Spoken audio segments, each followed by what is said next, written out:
Now, when it comes to our health, there can be a lot of confusion and misinformation out there. One neurosurgeon, however, is determined to change all that. Yeah, Dr. Jean travels the globe educating people about body and brain health, and he likes to debunk some of the most common medical myths. We're going to go through some of them, and he joins us now from Los Angeles. Good morning to you, Doctor. Hi, everybody. How are you? We're very well, thank you. Let's get straight into them, and we're going to start with fish oil. There's obviously often a lot of discussion about fish oil pills and how they can help lower heart disease. Fact or fiction?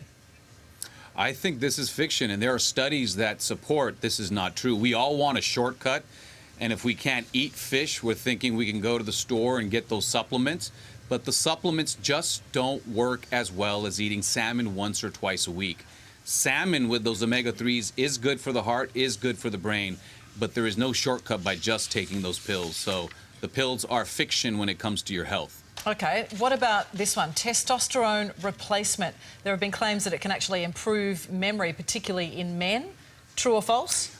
That's fiction as well. In Los Angeles, the replace your testosterone, the increased T, it's quite a thing out here. A lot of men have turned to that through their doctors and even outside of the clinics.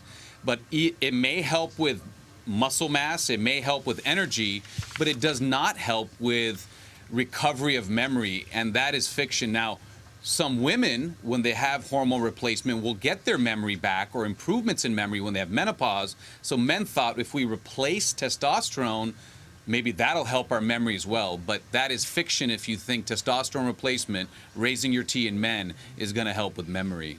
Yeah, can't wait for my memory to come back, that's for sure.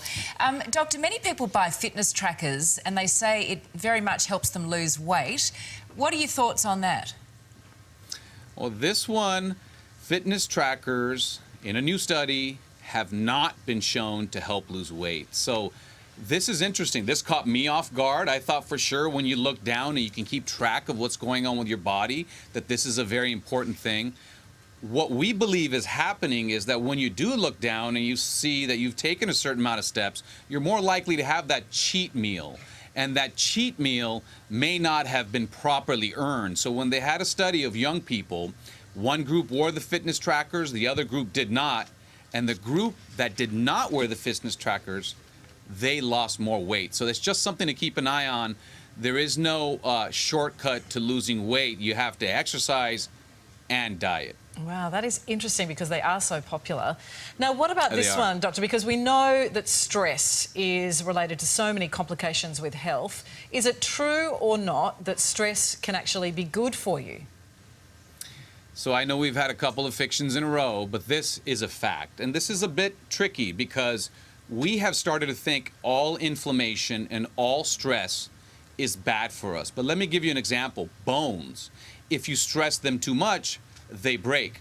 But if you were to go to the space station and live in a non-gravity environment and you don't have enough stress of gravity, if you don't stand enough, your bones become brittle.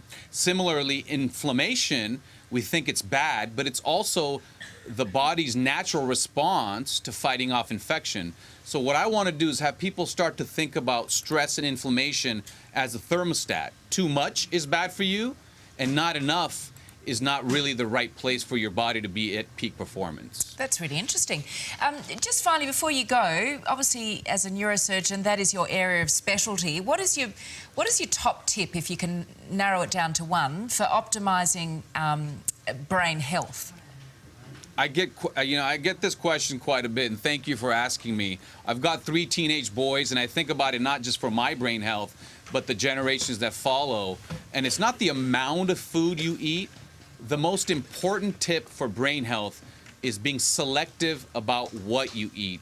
There is real data that shows Mediterranean diet, which is essentially pescatarian, mostly plants, a little bit of fish, a little bit of red wine.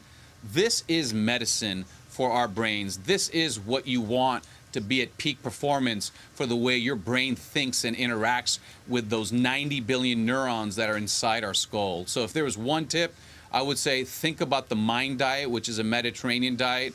Enjoy it for yourself, enjoy it with your family, take that good advice and perpetuate it to your kids.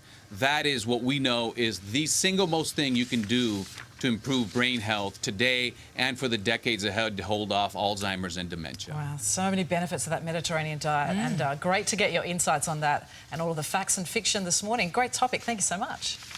Take care. Thank you. Gets back to you are what you eat, really, Exactly. doesn't it? Exactly. More fish, more veg, less meat.